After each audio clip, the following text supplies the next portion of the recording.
Hello everyone, I'm Chester44 and welcome to this Let's Play of Blades of Avernum. Last episode, we reported back into the guys to, Laguerre and all his people, and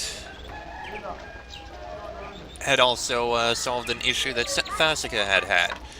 So everything is looking fairly well at this point, I believe. Now we're back over here, we rested, and it's time to actually go out, explore, and speak with everyone who is here. If I can find anyone... Okay. Macron, happily busy as always, is scribbling notes on the sliths surrounding him. He seems particularly interested in the blueskin sliths, the refugees from Naktha who managed to get out and flee south before the city was destroyed. Oh, hi! Good to see you again. What did you think of the performance? Pretty. I didn't understand it at all. I'm having a hard enough time learning the language that these sliths all speak. Do you know that they call it the modern dialect? This archaic tongue, far older than anything in Avernum, modern.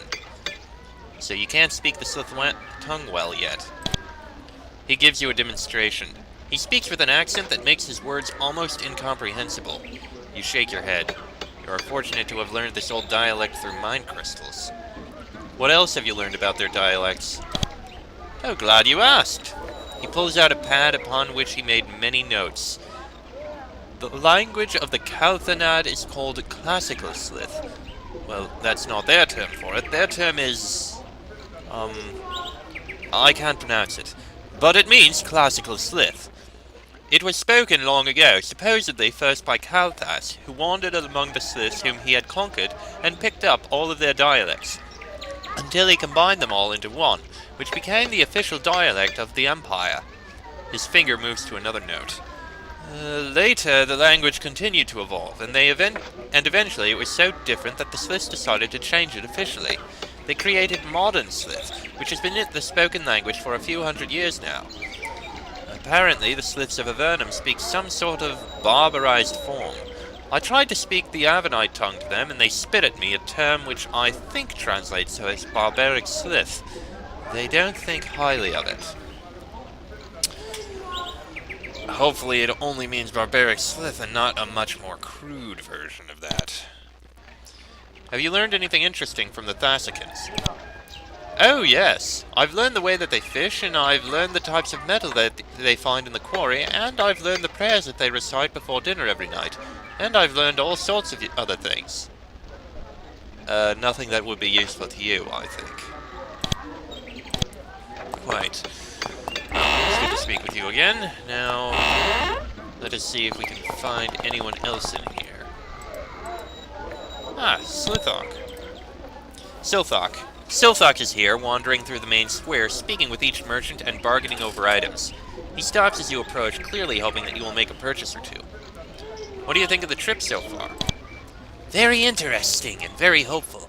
Aside from the unpleasantness as we left Vascalis, we have encountered no real difficulties. I found plenty of trinkets here in Thasica that will fetch a good sale price back in Avernum. You catch a drift of Phaedra's voice from the library to the north, and Silthok frowns darkly. You start to ask him about it, but he doesn't respond at all. Strange. Alright, can you identify my items? Because I have many that need identifying. Ice Charm, 25% resistance to fire damage. Giantish Gauntlets. Excellent boost. More Giantish Gauntlets, also good. Somnex Bracelet. 40% resistance to acid and illness, 5% resistance to elements and magic, and 2% and plus 2 to quick strike. That's powerful. And Necklace of Thakta.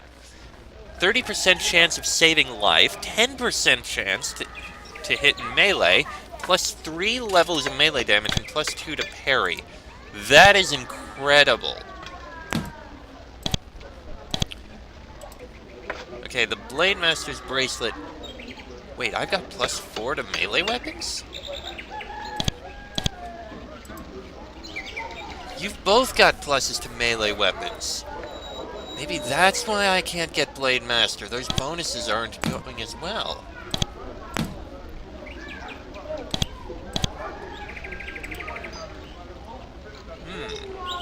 That might be it. Hold on a minute. You've got Mauler's Gauntlets, +1 to strength, +2 to melee damage, and these are +3 levels of melee damage. Okay, I think I'll give the Ogreish the gauntlets to you. You can keep the Mauler's Gauntlets.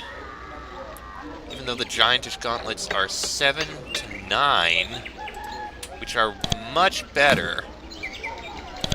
Actually, I think it might be worth it. Oh, right.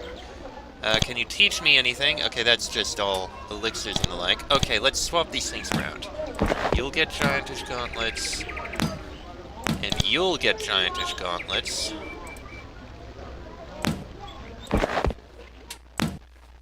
That's going to be sold.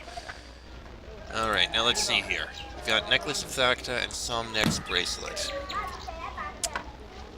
I think I want to give Somnek's Bracelet to you. Fox has that Blade Master's Bracelet, which is... that must be the entire reason he's been doing so much damage. +5 levels of melee damage and +4 to melee weapons.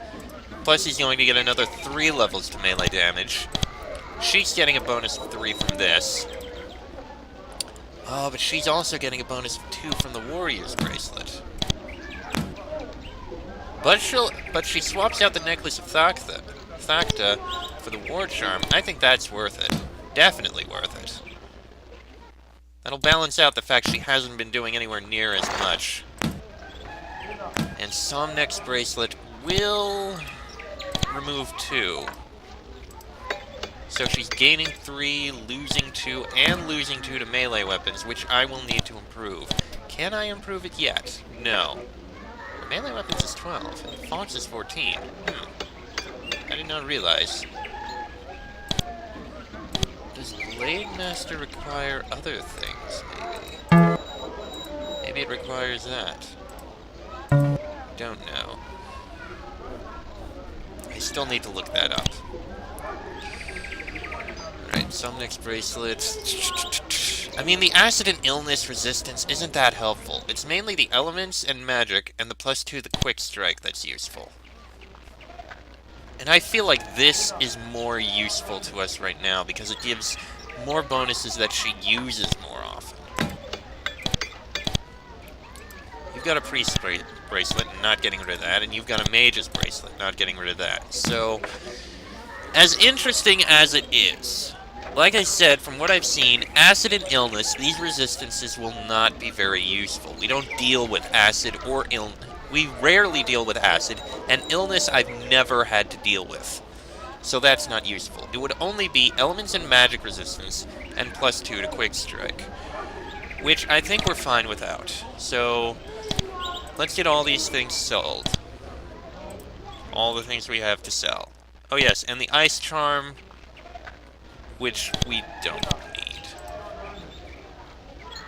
That I'm just taking for the resistance to all damage, which is handy. So, sell that. Lucky Bracelet? No. Sell it. Sell that, sell that. Asp Skin Gloves, not at all useful. Micah's Gloves. That's resistance to fire damage. Yeah. Yeah, we can sell that. Handy as the Mauler's Gauntlets are, especially with the strength boost, I'll need to buy another point of that. No thanks. I'll sell that. Sell the Ogreish Gauntlets. Some piercing crystals. Sell Somnek's Bracelet. Sell the War Charm. Sell the Fine Slit Spears there. Sell the Golden Goblet. And sell the Gremlin Wine. Excellent! Alright. You've still got 10 points in strength. I may need to work on improving melee weapons. No matter. We're pretty good. Alright. See about heading north into the library. There's quite a few slits in here. There's Talus. Talus is wandering around the library, picking out scrolls seemingly at random, reading bits of them and putting them back on the shelves. He looks pleased, but intent. What are you doing? What? Oh, I'm just trying to sample the knowledge in this treasure trove. This city has existed for centuries, collecting the greatest works of literature and science from the greatest thinkers the Empire has ever had. Can you imagine? Most of it is literature, philosophy, rhetoric, little science or math. But I find a little here and there that interests me. What do you think of this city? It's impressive. A summary of the combined learning of 1,000 years of the Empire right before us. All the wisdom of the ancients is here, but I don't think the wisdom of the present is here. What do you mean? Look around. The building is falling apart. Cracks are all over the walls. I asked the librarian, and he said that he knew, but he couldn't find the architecture book that described how this building had been built, so he couldn't repair it. I'm an engineer. When I want to make something, I don't read a book. I just patch things together until they seem right. But that's not how this city functions. When they want to know something, they look to the past, not at what's in front of them. They cannot solve new problems. If it wasn't solved 300 years ago, it won't be solved. They're just trying not to lose things. It's like the war with the bandits. They never try to win, just to hold them back enough not to lose. They know now why their empire is falling. It is being crushed under the weight of its own history. Shh, but it is still incredible here. And it is quite depressing. Alright, what do you think of this city? It's impressive. A summary of the combined learning of 1,000 years of the Empire right before us. All the wisdom of the ancients is here. Okay, that's pretty much what we said. Alright. There should be others. Ah! There's Ithic. Ithic stands here in front of this shelf, reading one book. It's the Calthanad. He glances up as you approach. You notice that there are 6 copies of this book on the shelf in front of him. How's the Calthanad? Good. Very good. He shakes his head. The guard post never had a copy, and none of the Bossicavans thought to bring any of their copies. Vasculus had none either. I grew up hearing about this, but I've never been able to read it. It's amazing. The language is so old, so strange to the tongue, but it rings true. Nothing false could be this beautiful. Listen. Listen to him read. He reads, "Some are born great, some achieve greatness, and some have greatness thrust upon them. The fates open their hands, Calthus. Embrace them and cast off your humble sloth, and become fresh. In your new skin be unafraid." Thus the goddess spoke, and Calthus replied, "O my lady, I am not eloquent, but slow of speech and tongue, nor am I strong, either of grip of hand or of swiftness of feet. Please let another be king." At these words the goddess shrieked, both great and terrible, "Am I not the lady who created you and gifted you with knowledge, with language? Do I not command the meanings of the words, with proper places and orders, their balance and harmony? Therefore go, and I will guide your mouth and right hand, by which you will found an empire without end." With such words she commanded, and he obeyed. Wow, that's neat. Isn't it astonishing? It has an entire section that I have never heard. Calthas speaks to a goddess about true virtue. A goddess, like Ligears. Perhaps she is real after all. Ah, there's, Phaedra. Phaedra sits, merrily as ever, looking over what appears to be a chessboard. It doesn't have quite the same pieces as the ones in Avernum. The diagonally moving Nephil archer is a razor-disc throwing slith, among others, but it's clearly chess. Hey there. What are you doing? I talked one of the scribes into playing a game against me. Turns out he copied an entire book of thousands of chess games at one point. He beat me. I'm going over our moves and examining what I should have done at each position. What do you think of Thasica? It's nice. Nicer than the road ahead. The librarian told me a little of the path we must travel next, and it doesn't sound pleasant. It almost makes me want to stay here to have this baby, but I can't do that. I have to stay with the expedition. After all, you guys are getting into so much trouble without me. I bet. So, who's the father? She smiles shyly, but she does not answer. Worth checking. Pithos blocks her way through this door. Ligear is inside, and he is resting. You cannot disturb him now. Alright. Well, only one place left to investigate, and that is the entry hall. Calthanas waits for your next question. What is your situation? Can I help you out at all? Okay. I thought that was where the person we were looking for was going to be. Perhaps they're over at the docks there. And then...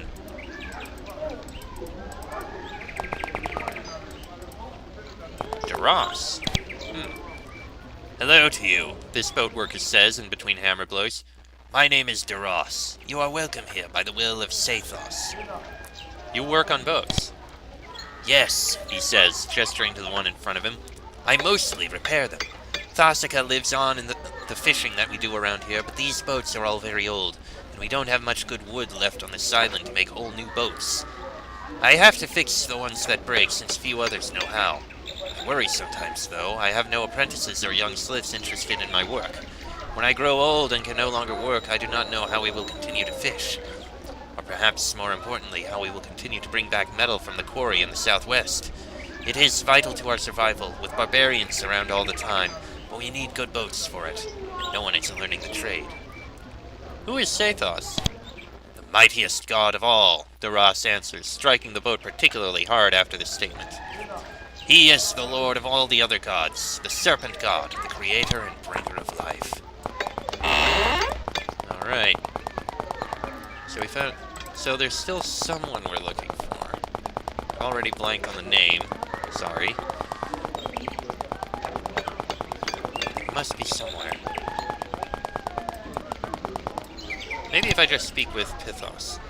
Pithos stands alert at the door, apparently guarding it. He stands next to a Slith statue and manages to look so much like it that you are taken aback for a moment. Just a coincidence, I suppose. What are you doing? Making sure that Laguerre is not disturbed. He is resting now. No one can see him. What am I supposed to do now? The river soon grows too rocky and unsteady for us to continue to travel down. It once was more clear, but much has since collapsed, which is part of the reason that Thasica was cut off. We must proceed south overland, but bandits block our path. Speak with Calthanas, the king, and ask for his help in clearing these bandits. Then clear the way and proceed south until you find the next good stopping place for us. Once you've found that, return and tell us how to get there. The land becomes inhospitable not far south of here. Make sure not only that you find a good stopping place for us, but also that you find the path to continue south. Okay then, so go speak with Calthanas. I feel like there's someone missing that we haven't spoken with. Great King, we humbly request your help dealing with some barbarians. King Calthanas digests your request. I have spoken with Laguerre. I believe that our fate is bound up with his. If he can reach Kitalos province in the center of the Empire, then perhaps he can convince the Emperor to send reinforcements to aid us. We have enough of a military that we can be certain to defeat this camp, but we can offer you little assistance beyond that. The barbarians are quite strong and always waiting for a moment of weakness. Alright, appreciated. Yeah, I do feel like I'm missing someone. There's Silthok. Yeah, there's Macron, we know about that. We found Ithic. There's Talus. Yeah, we're missing someone.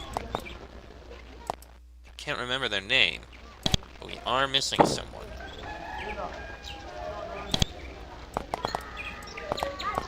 Perhaps they're in there with Laguerre.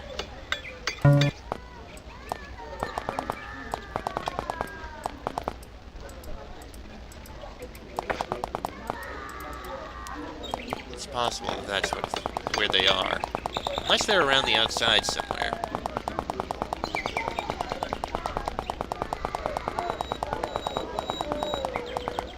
Which is indeed possible.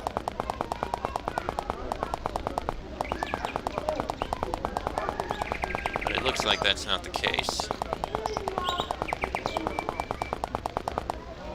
I think their name began with an E, but I can't remember for certain. No matter. A pity, but no matter. Taking care of everything there. That's the way to where we're going to be fighting. Because we've gone everywhere else, that's where we need to go. And you know what? I think I'll just end this episode here. It's gonna be a short episode, yes. Well, a very short episode. But it's no big deal, I think. Unless it actually went long. I can't remember when I actually, started this episode exactly. No matter, I'm ending this episode here. Next episode, we'll start our journey south. Clear out these guys, and we'll move on. That'll be in the next episode. So, until then, I'm Chester44, that is Fox, Sheik, Bonnie, and Draco. This has been a Blades of Avernum Let's Play, and I shall see you all next time.